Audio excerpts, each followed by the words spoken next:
was reborn on the day Landon Pierce was drugged. But this time, instead of being his antidote, I dialed the number of the woman he loved, Lydia Rowan. In my previous life, I had fallen for Landon, the man who raised me. When I found out he'd been drugged, I ignored his desperate plea to call his lover and ended up sleeping with him, becoming his antidote. A month later, I found myself unexpectedly pregnant. Landon was forced to marry me, but on the day of our wedding, his beloved woman was killed by kidnappers while abroad. Before her death, she tried to call him 199 times, begging for help, but Landon, preoccupied with the wedding, never answered a single call. Afterward, he stared at those 199 missed calls in silence, never speaking a word. Then when I went into labor, he locked me in the basement. I begged him to take me to the hospital, but he just smiled cruelly, watching as I suffocated, unable to give birth. Just before I died, I heard him say, "If you hadn't gotten pregnant, I wouldn't have been forced to marry you. If you hadn't taken her place, I would have answered Lydia's calls. You deserve to die." When I opened my eyes again, I was back on the day Landon had been drugged. "Mira, hurry up and call Lydia." Hearing those familiar words again, I suddenly realized I had been reborn. Without a second thought, I grabbed my phone and dialed Lydia's number. Landon's face flushed red, his gaze burning as he looked at me. In my past life, I had made the mistake of giving in to that look, which led to my tragic end. This time, I turned away from his gaze and quickly left his room. "Landon, just hold on. Lydia will be here in 10 minutes. As I shut the door behind me, I heard him mutter my name through gritted teeth, but I pretended not to hear, firmly closing the door and standing guard outside. 10 minutes later, Lydia rushed in. She gave me a complicated glance, visibly relieved when she saw that I was dressed and untouched. Before stepping inside, she shot me a glance. "You can leave now. We don't need you here." I turned and headed upstairs, back to my room. It wasn't until the middle of the night that the downstairs room finally fell quiet. I exhaled deeply. In my previous life, my love for Landon had led me to become his antidote, and I had ended up pregnant with his child. He married me out of obligation, but on our wedding day, Lydia died unexpectedly, and he lost the love of his life. Then, he endured in silence until my due date, locking me in the basement. I begged him, willing to sacrifice my life for the child. That child was his too, but he ignored my pleas, watching us both die horribly, all for the sake of avenging his beloved. This time, I had brought Lydia to be his antidote, and soon I would leave, completely cutting ties with him. The next morning, Lydia appeared at the family's breakfast table. Landon took a bite of his sandwich, then casually announced, "From now on, Lydia is my girlfriend. I'll marry her, so be nice to her."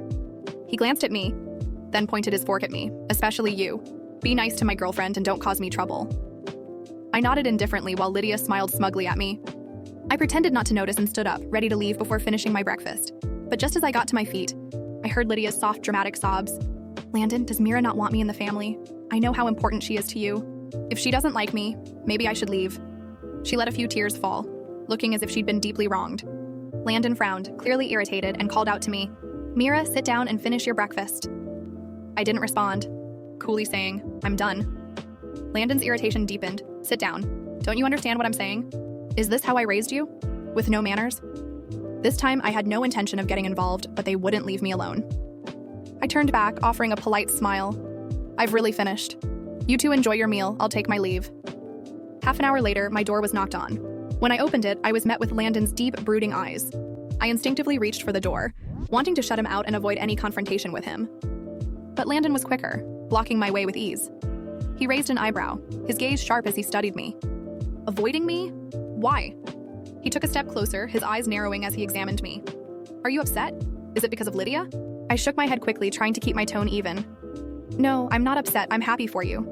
You found someone you truly love."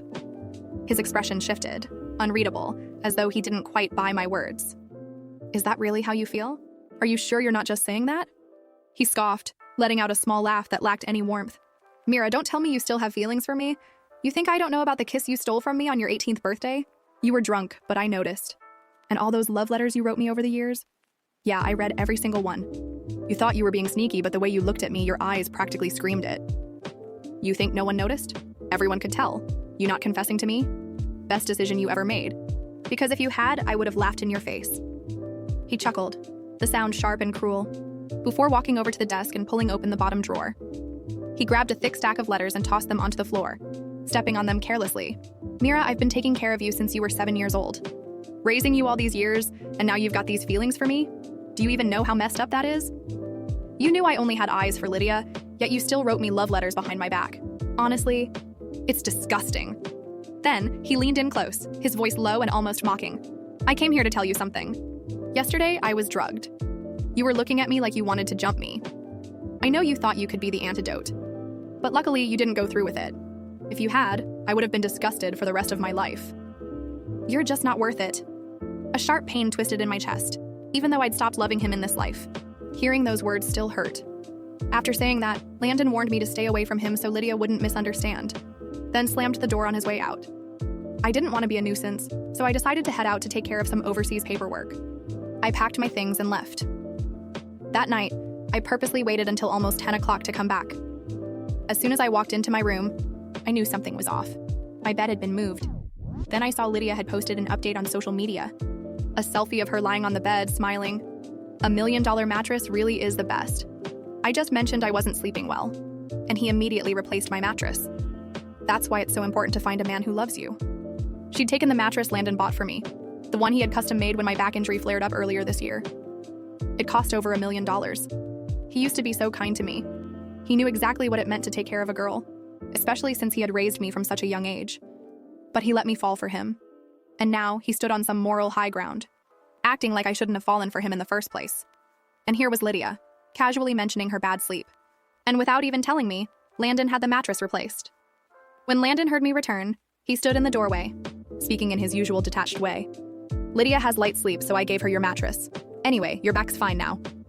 Doesn't matter which mattress you sleep on. I didn't even look up, just nodded as if I couldn't care less. Landon frowned, watching me closely. Mira, you've suddenly become so reasonable. I'm not sure how to handle this. What's going on with you lately? You used to hate it when I was nice to other people. Why aren't you throwing a tantrum now? Are you planning something? I swear if you mess with Lydia, I won't let you off easy. I finally looked up at him, my voice calm. I'm not trying to mess with anyone. Honestly, I'd rather no one mess with me. And didn't you always want me to be more sensible?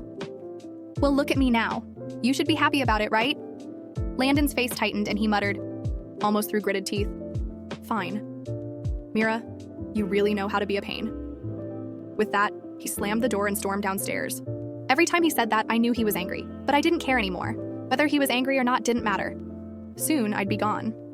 The days that followed were simple, almost predictable. Lydia made sure to flaunt her relationship with Landon, and he was still sulking at me. This time, I wasn't going to play the role of the peacemaker. A month later, Lydia made her announcement. She was pregnant.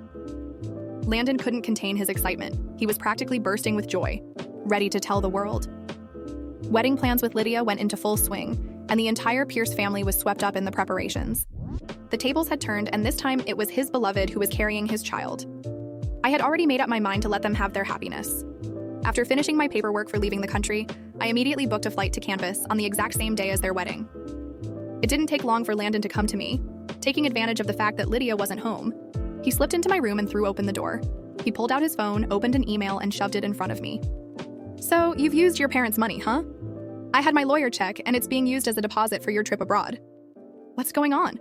My wedding has you so upset that you're planning to run off and hide? The knot in my stomach tightened, but his mocking tone made the tension dissipate a little. When I stayed silent, his voice grew colder. Mira, how much longer are you going to drag this out? You've been giving me the cold shoulder for a month now. Were you planning to just ignore me forever if I didn't come here? Ever since Lydia moved in, you've barely spoken to me. But she's the woman I love, and if you really cared about me, you'd understand that. You can't keep running away from both of us. You can hide from us for a while, but not forever. Do you really think you'll keep avoiding us once Lydia and I are married? I shook my head quickly. Landon, you're mistaken. I've always seen you as a guardian, someone who raised me. I'm grateful to you, but that's all there is. He let out a laugh, like I just told him the funniest joke. Grateful? Mira, the whole world knows you've been in love with me for years. Who are you trying to fool? Do you honestly believe you don't love me? He glanced at the desk, his smile growing wider. Look at all these gifts I've given you. You've kept every single one of them, and you're still going to tell me you don't love me? He walked over and began picking up the gifts one by one, carefully examining them before looking back at me, his tone suddenly serious. Put all this away. I'm marrying Lydia now, and you need to stop clinging to these fantasies. We might not be related by blood, but I'll never fall for you. And now that Lydia's pregnant, I don't want her seeing this stuff. I can't let her feel uncomfortable. I have to think about my wife and child. I nodded, casually tossing the gifts into a box. I'd been planning to throw them away before I left anyway, so it worked out that I could take care of it now. Landon frowned, clearly frustrated with my lack of reaction. He stepped in front of me, stopping my hand before I could finish packing. Landon's grip on my wrist tightened slightly as he studied my face.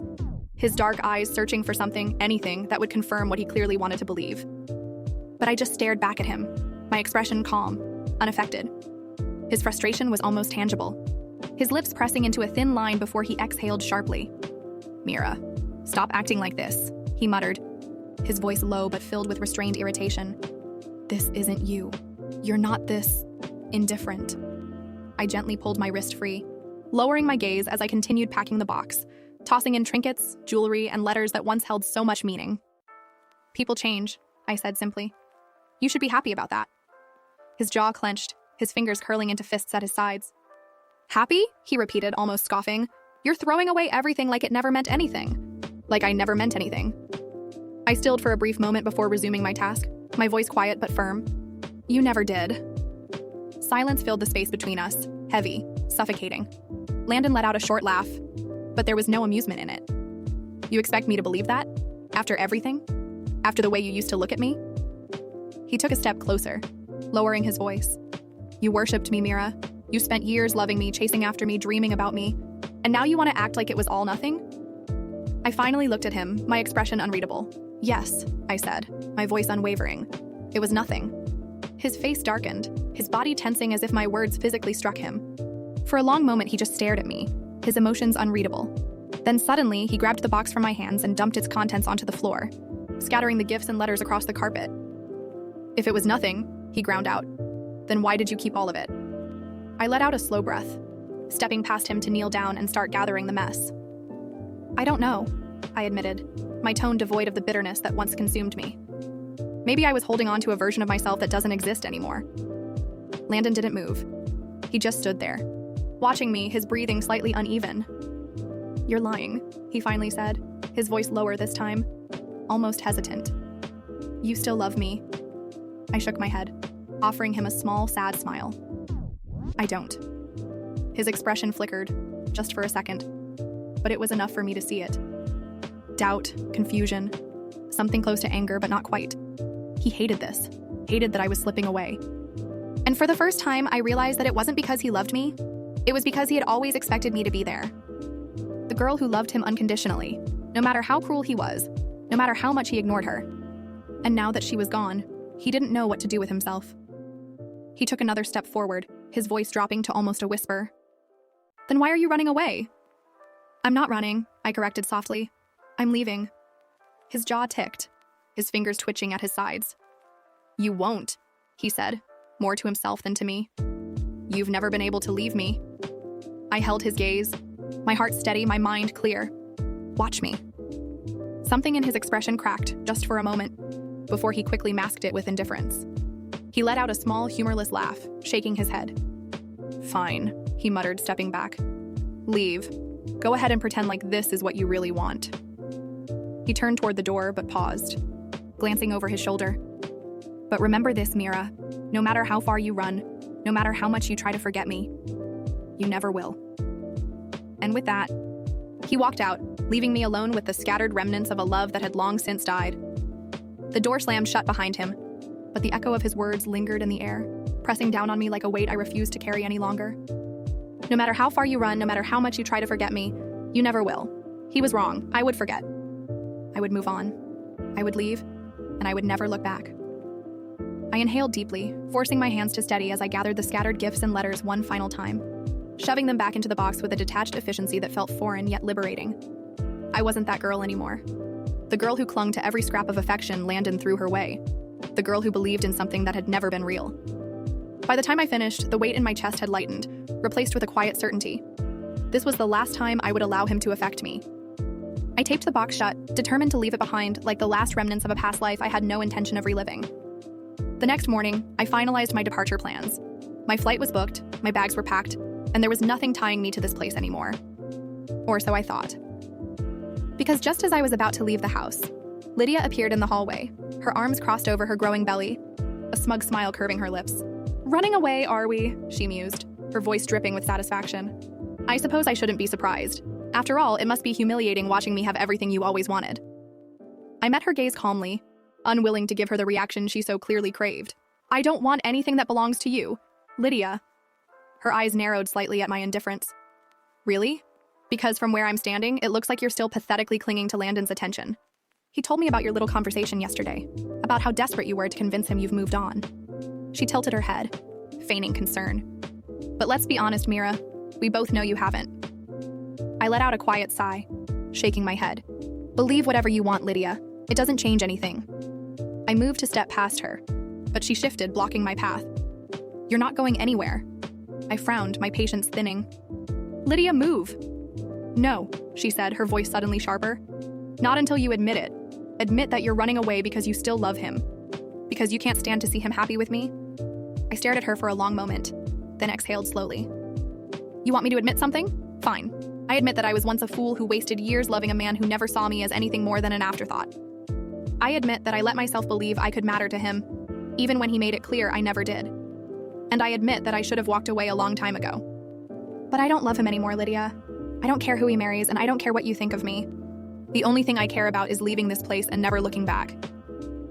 Her expression flickered, uncertainty flashing across her face before she quickly masked it with anger. Liar! She spat, her nails digging into her arms. You're a liar, Mira. And you know what? It doesn't matter, because no matter how much you try to convince yourself otherwise, you will always be the girl who wanted what she could never have. And even if you do leave, you'll always wonder, what if? Her words didn't cut me the way she wanted them to. If anything, they only reinforced my resolve. I smiled faintly, shaking my head. No, Lydia, I won't. And with that, I stepped around her, leaving her standing in the hallway, fuming in silence. The drive to the airport was uneventful. The city blurred past me in a haze of memories, but I refused to let nostalgia creep in. This wasn't my home anymore. It never had been. As I stepped into the terminal, a strange sense of peace settled over me. This was it. The beginning of something new. The end of a chapter I had been trapped in for far too long. I checked in my luggage, made my way through security, and finally, as I sat by the gate, waiting for my flight to be called, I allowed myself to exhale. And then my phone buzzed. I hesitated before glancing down, expecting another unnecessary email or notification. But instead, I saw his name. Landon. My fingers hovered over the screen. For a moment, a part of me debated ignoring it entirely. But then, with a quiet sigh, I answered. Mira. His voice came through the line, low and unreadable. Where are you? I leaned back in my seat, closing my eyes briefly. At the airport. A pause. Then, you're really leaving? It wasn't a question. I didn't respond. There was nothing to say. Another pause. Longer this time. Then quietly, almost reluctantly, don't go. My grip on the phone tightened slightly, but my voice remained steady. Why? Silence. And then, just when I thought he wouldn't answer, he exhaled sharply. Because I don't want you to. A bitter smile touched my lips as I shook my head. That's not a reason. Landon, it's the only one I have, he admitted, his voice quieter now. Mira, just come back. I closed my eyes, inhaling deeply before letting it out slowly. Goodbye, Landon. And then I hung up, silencing the past once and for all. As I turned off my phone, I felt the weight of finality settle in my chest, but it wasn't suffocating. It was freeing. No more waiting for him to see me, no more hoping for something that never existed. Landon had made his choice long ago, and now I had finally made mine. I wouldn't let his last-minute hesitation shake me. My flight was boarding soon, and I was ready to leave behind everything that had tied me down for so many years. But just as I stood, a commotion near the gate caught my attention. People turned, murmuring in hushed voices, and then I heard it. My name. Mira! The voice was sharp, demanding, cutting through the noise like a blade. My stomach clenched as I turned toward the source. Landon. He stood at the edge of the waiting area, his chest rising and falling as if he had run here. His eyes, dark and intense, locked onto mine with something I couldn't quite decipher, but I knew better than to let myself hope it was regret. He took a step forward, ignoring the people staring, ignoring the whispers. Don't get on that plane, he said, his voice rough. Come home. My heart should have raced. My breath should have hitched. But there was only exhaustion settling deep into my bones. I shook my head, gripping the handle of my suitcase tighter. Landon, go home. You have a fiancé. You have a child on the way. His jaw clenched. I don't care. The words hung between us, sharp and reckless. A month ago, they might have shattered me. Now they only made me tired. Well, I do, I said firmly. I care. And that's why I'm leaving. He ran a hand through his hair, frustration evident in every tense line of his body. You're running away. I let out a bitter laugh. I'm choosing myself, Landon. Something I should have done a long time ago. His eyes darkened. And if I asked you to stay? My fingers curled around the strap of my bag, nails digging into the fabric. You don't get to ask that, I said quietly. Not after everything. He took another step closer, and I could see the conflict warring in his expression, something raw and unspoken lingering in his gaze. Mira, no, I cut him off. You don't love me, Landon. You never did, and that's okay. But you don't get to ruin my chance at starting over just because you suddenly don't want me to leave.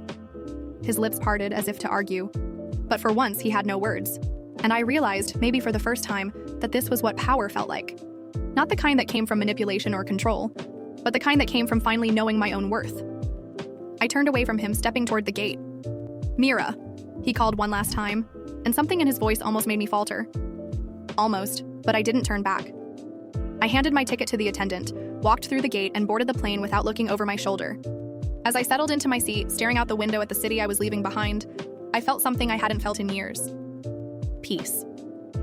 Maybe this was what healing looked like. Maybe this was what it meant to finally let go. And as the plane took off, carrying me toward the unknown, I knew one thing for certain: I was never going back. As the plane ascended, the city below shrinking into a sea of lights, I exhaled slowly, pressing my forehead against the cool window. This was it, my second chance. The past was behind me, and for the first time in my life, I had the freedom to decide my own future.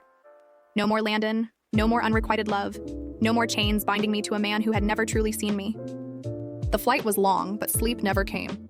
My mind replayed every moment of my past life, every mistake, every pain, but instead of regret, all I felt now was closure. I wasn't that girl anymore. I was stronger now, wiser. By the time the plane landed, a strange calm had settled over me. Canvas was different from what I was used to. Busier, louder, but in a way that made me feel alive.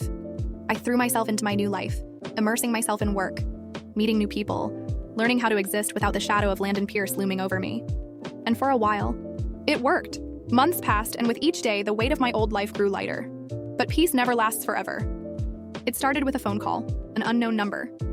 I almost didn't answer, but something told me to pick up. The moment I heard the voice on the other end, my stomach twisted. Mira! The woman's voice was shaky, almost frantic. It's Lydia.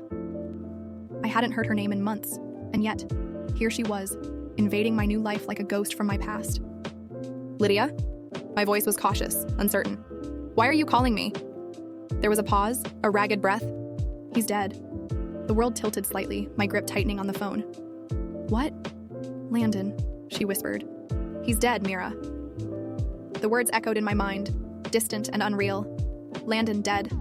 The man who had haunted my thoughts for so long, who had once held my heart so completely. Gone. How? The word barely made it past my lips. Lydia let out a choked sob. He got into an accident, a car crash. They said he was driving too fast. He wasn't wearing his seatbelt. Silence stretched between us, heavy and suffocating. My heart should have ached. I should have felt something other than this hollow numbness creeping through me. But all I could think about was the last time I had seen him, standing in that airport, calling my name as I walked away. Mira, Lydia's voice pulled me back. He was calling someone when it happened. A pause. It was you. My breath caught. What? They found his phone at the scene, she whispered. The last call he made. It was to you. My fingers trembled, my throat tightening. I pulled the phone away from my ear, staring at it as if it held the answers I wasn't sure I wanted. Landon had called me. Why? What had he wanted to say? Did he regret everything? Did he finally understand? Or had it just been another cruel trick of fate, a moment of desperation before the inevitable? I closed my eyes, exhaling slowly. Mira, Lydia's voice was softer now. I thought you should know. I nodded, even though she couldn't see me. Thank you, I murmured before ending the call. The weight in my chest was unbearable, a strange mixture of grief, guilt, and relief. Landon Pierce was gone. The man who had raised me, who had loved someone else so deeply he had destroyed me in the process, who had never once truly chosen me. And now there was nothing left. No more unfinished business, no more lingering glances. No more pain, just silence. I stood there for a long time, staring out at the city that had become my escape, my salvation. The past was over. Landon was gone. And me? I was still here, alive, free. With a deep breath, I turned away from the window and stepped forward, leaving behind the last remnants of a life that no longer belonged to me.